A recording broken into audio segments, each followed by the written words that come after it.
Hi అండి, ఈరోజు నేను కరివేపాకు పొడి ఎలా తయారు చేయాలో చూపిస్తానండి.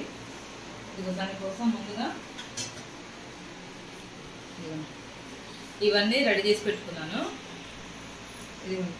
ఇవన్నీ తీసుకున్నాను: జీలకర్ర, శనగపప్పు, ధనియాలు, మినపప్పు, కొబ్బరి, వెల్లుల్లి, పల్లీలు, కొద్దిగా చింతపండు.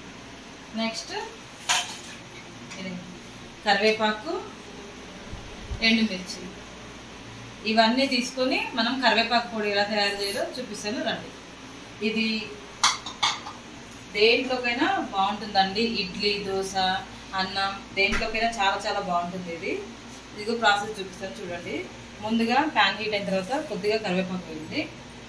కరివేపాకు ముదిరింది అయితేనే బాగుంటుందండి. దీన్ని నేను కడిగి మంచిగా ఆరబెట్టి పెట్టుకున్నాను. దీన్ని ఫస్ట్ ముందుగా ఒక 5 minutes డ్రై రోస్ట్ చేయండి. తర్వాత కొంచెం ఆయిల్ వేసి వేడి చేద్దాము.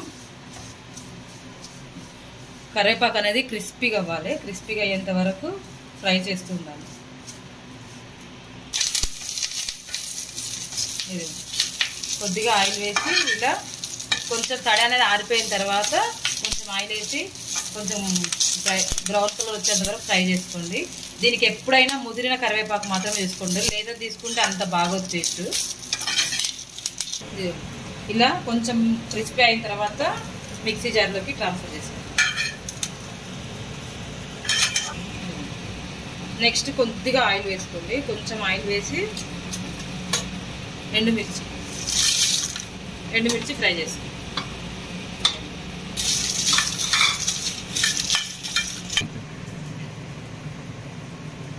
ఇదిగోండి, ఎండుమిర్చి కూడా దీంట్లోకి ట్రాన్స్ఫర్ చేసుకోండి. ఫ్రై అయిపోయింది కదా. ఈ పొడి మాత్రం చాలా చాలా టేస్ట్ ఉంటుందండి. ఇడ్లీ కానీ, దోశ కానీ, లేదంటే వేడి వేడి అన్నంలోకి దేంట్లోకైనా చాలా బాగుంటుంది. కరివేపాకు పొడి అనేది చాలా టేస్ట్ ఉంటుంది. కరివేపాకు కూడా మనకి కంటికి చాలా మంచిది కదండి. ఇది టేస్ట్ చేయడానికి బాగుంటుంది. హెల్త్ కూడా చాలా మంచిదండి కరివేపాకు తినడము. పొడి మాత్రం చాలా సూపర్ ఉంటుంది. నెక్స్ట్ కొంచెం ఆయిల్ వేసుకోండి మళ్ళీ కొద్దిగా. ఇప్పుడు కొంచెం పల్లీలు, ఇవన్నీ సరి సమానంగా వేసుకోండి. అన్ని 2 స్పూన్స్ వేసుకోండి. శనగపప్పు, కొద్దిగా జీలకర్ర 1 స్పూన్ వేసుకోండి. ధనియాలు అన్ని సమానంగా ఈక్వల్ క్వాంటిటీ తీసుకోండి. శనగపప్పు, మిర్చి.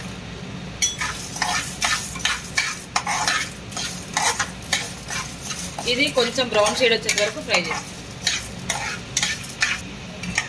ఏదైనా పొడికి పొయ్యి సిమ్లో పెట్టేసి నిదానంగా వేయించుకుంటూనే అది క్రిస్పీగా అవుతుందండి. టేస్ట్ చాలా బాగుంటుంది. లేదంటే హైలో పెట్టి ఫ్రై చేసామనుకోండి, అది సరిగ్గా లోపల వేగదు అండ్ టేస్ట్ అనేది మారుతుంది. ఎప్పుడైనా సరే దేనికైనా గుర్తుంచుకోండి, ఏదైనా ఫ్రై చేయాలనుకున్నప్పుడు మనం సిమ్లో ఉంచేసే గోల్డెన్ బ్రౌన్ వచ్చేంత వరకు ఫ్రై చేసుకోండి ఎప్పుడైనా సరే. ఇదిగోండి, చూసారా, ఇలా ఫ్రై అయిన తర్వాత స్టవ్ ఆఫ్ చేసేయండి. స్టవ్ ఆఫ్ చేసి కొద్దిగా చింతపండు ఇందులో వేసేసేయండి. ఆ వేడికి మగ్గిపోతుంది, సరిపోతుంది. ఎండుమిర్చి, కరివేపాకు మిక్సీ జార్లో తీసుకున్నాను కదండి. ఇది చల్లగా అయిపోయింది. ఇప్పుడు దీన్ని మిక్సీ వేసుకున్నాము.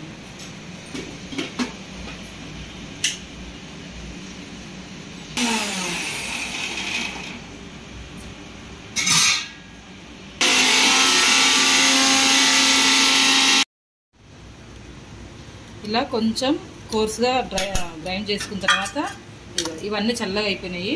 ఇప్పుడు ఇవన్నీ దీంట్లోకి వేసి మిక్సీ పెట్టాను. కొద్దిగా సాల్ట్ వేస్తున్నాను.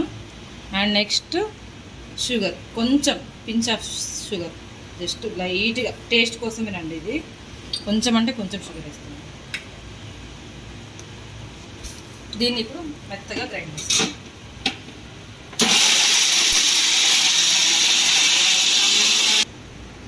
ఇది ఇలా కోర్స్గా గ్రైండ్ చేసిన తర్వాత వెల్లుల్లిపాయలు వేసుకోండి. లాస్ట్ వెల్లుల్లిపాయలు ముందలో వేస్తే మెత్తగా మెదగదండి, అస్సలు పొడి అనేది మెదగదు. అందుకోసమే లాస్ట్లో యాడ్ చేస్తాను.